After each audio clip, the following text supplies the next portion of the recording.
தமிழுக்கு நிகர் தமிழே, தமிழனுக்கு நிகர் எவரே.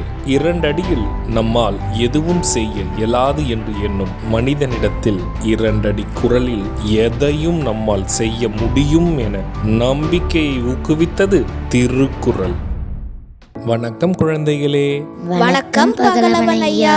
இன்னைக்கான குறளை நம்ம பார்ப்போமா? ஓ, பார்க்கலாமே.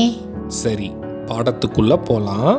இன்னைக்கான குறள் அதிகாரம் 106 இரவு.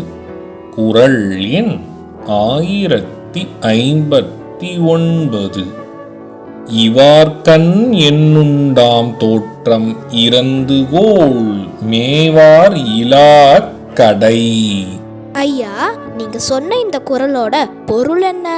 இதற்கான பொருள், இல்லை என்று கேட்டு வந்து ஒன்றை பெற்றுக்கொள்ளும் இறப்போர் இல்லை என்றால் பொருளை வைத்து கொண்டு கொடுக்க நினைப்போர்க்கு அதை வாங்க ஆள் இன்மையால் என்ன பெருமை உண்டாகும்?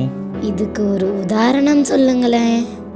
இதற்கான உதாரணம், இரவல் கேட்டு வருபவர்கள் இல்லை என்றால் தம்மிடம் இருக்கும் பொருளை மற்றவர்களுக்கு கொடுத்து உதவ வேண்டும் என நினைக்கும் நல்ல மனம் படைத்தோரின் சிறப்பு வெளியில் தெரியாது. நான் சொன்னது உங்களுக்கு புரிஞ்சுதா தீரன், இலக்கியா? நல்லா புரிஞ்சுது ஐயா. இனி இந்த குறள் எங்களுக்கு மறக்கவே மறக்காது. சரி பசங்களா, நாளைக்கும் இதே மாதிரி சுவாரஸ்யமான குறளை பார்ப்போம். நீங்க வீட்டுக்கு போன உடனே என்ன பண்ணணும்?